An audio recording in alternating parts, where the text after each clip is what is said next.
ஒரு புது இயக்குனர் அப்படின்னு சொல்ல முடியாது, அந்த அளவுக்கு நல்லா தத்ரூபமா பண்ணிருக்காரு. நான் விசாரிச்சப்ப இது வரைக்கும் அந்த சிவராஜ் என்பவர் இது வரைக்கும் யார்கிட்டயுமே ஒர்க் பண்ணாம நல்ல ஒரு டேலண்டான காயா இருக்கிறாரு. அந்த மாதிரி ஒரு புது இயக்குனருக்கு வாய்ப்பு கொடுத்த தயாரிப்பாளர், உங்க பேர் மேடம் பாத்தீங்களா? மீனாட்சி. என்னுடைய தாயோட பேரு மீனாட்சி. அப்புறமா என்னோட ஆதார் கார்டோட கூட காட்டும் பாருங்க. உண்மையிலேயே என்னோட தாய் பேரு மீனாட்சி தான். அதை நான் அப்புறமா உங்கள்கிட்ட காட்டுறேன். இந்த தாய்க்கு என் மனமார்ந்த வாழ்த்துக்கள்.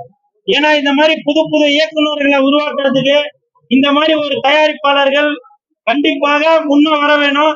அப்படி ஒரு ட்ரெண்டிங்கான படத்தை கொடுத்திருக்க இந்த தாய் குலத்திற்கு என் மனமார்ந்த நன்றியை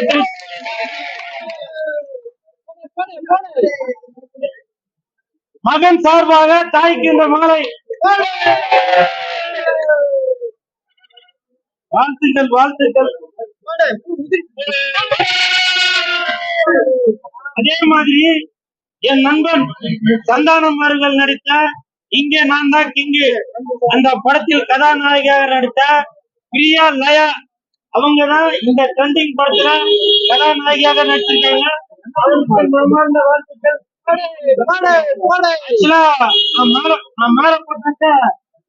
ஏதோ பிரச்சனை ஆகி போறோம் அப்படின்னு சொல்லுவாங்க. அந்த மாதிரி போடுவா.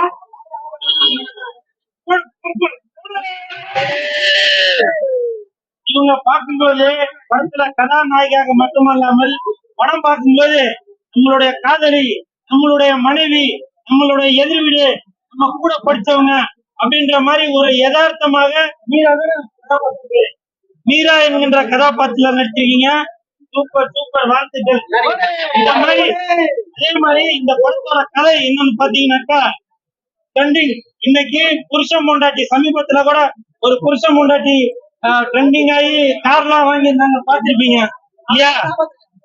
நீ எல்லாமே பாப்பா, நீ எல்லாமே பாப்ப. அந்த கார் வாங்கறதுக்கு காரணமே நீ தான் நினைக்கிறேன். அப்படி ஒரு ட்ரெண்டிங்கான அந்த ஒரு விஷயத்த எப்படி இன்னைக்கு மக்கள் இந்த மாதிரி ஒரு ட்ரெண்ட் ஆகணும் அப்படின்றதுக்காக நீங்க வந்து பல சந்தர்ப்பங்கள்ல சில நேரத்துல உங்களுடைய பெட்ரூம்குள்ள நடக்கிற விஷயங்கள் கூட வெளிப்படையாக காமிச்சு ஒரு கார் பங்களா வாங்குறதுக்காக உங்களுடைய வாழ்க்கையை இழக்கிறீங்க அப்படின்ற ஒரு விஷயத்த இன்னைக்கு ட்ரெண்டிங் படம் மூலமாக அருமையாக சொல்லியிருக்காங்க சிவராஜ் இயக்குனர் அவர்களுக்கு மனமார்ந்த வாழ்த்துக்கள். அது மட்டும் இல்ல, ஆமா, என்னோட தாயோட கணவர் பெயர் எனக்கு தந்தை ஸ்தானத்தில் இருக்கும் திரு ஆனந்த் அவர்களுக்கும் என் மனமார்ந்த நன்றிகளையும் வாழ்த்துக்களையும் தெரிவித்துக் கொள்கிறேன்.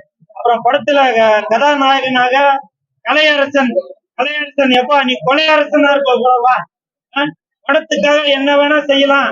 ஒரு ட்ரெண்ட் ஆகுறதுக்காக, லைக் வாங்குறதுக்காக, கமெண்ட் வாங்குறதுக்காக, வியூஸ் வர்றதுக்காக என்ன வேணா செய்யலாம் அப்படின்றத ஒரு தத்துவமாக நடத்திருக்காரு கலையரசன். அவருக்கு மனமார்ந்த வாழ்த்துக்கள். அப்புறம் வில்லனாக பெசன்ட் நகர் ரவி அவர்கள் நடிச்சிருக்காங்க. ரவி, நான் வந்து ஆடியோ ரிலீஸ்ல எதையோ பார்த்தேன், நீ வந்து குமுறி இருந்த. ஆனா உண்மையிலேயே அந்த குமுறலுக்கான அர்த்தம் என்னன்ற அந்த படம் பார்க்கும்போது தெரியுது. உன்னோட வசனம் ஒண்ணு, வாழ்க வளமுடன் வாழ்க வளமுடன் அப்படின்னு நீ அடிக்கடியே சொல்லிட்டு இருக்க. அது படம் பார்க்கும்போது நல்லா மிரட்டலாக இருக்கு. அப்புறம் படத்தோட இசையமைப்பாளர் சாம் சிஎஸ் அவரோட பிஜிஎம் எல்லாம் நல்லா சூப்பரா ஒர்க் அவுட் ஆயிருக்கு. அவருக்கும் என் மனமார்ந்த வாழ்த்துக்கள்.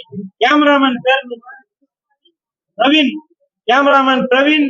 நீங்க வந்து ஒரு இங்கிலீஷ் படத்துல எப்படி ஜேம்ஸ் பாண்டும் அவங்க யாரோ ஒண்ணு அவங்களோட ஊழல் கூடல் எல்லாத்தையும் தத்ரூபமாக அந்த கேமராமேன் காட்டுவாரோ அப்படி அந்த தத்ரூபமாக காட்டியிருக்க அந்த பிரவீன் கேமராமேன் அவர்களுக்கு மனமார்ந்த வாழ்த்துக்கள். மொத்தத்துல ரெண்டு தனிந்தது காடு கண்டிப்பாக போயிட்டு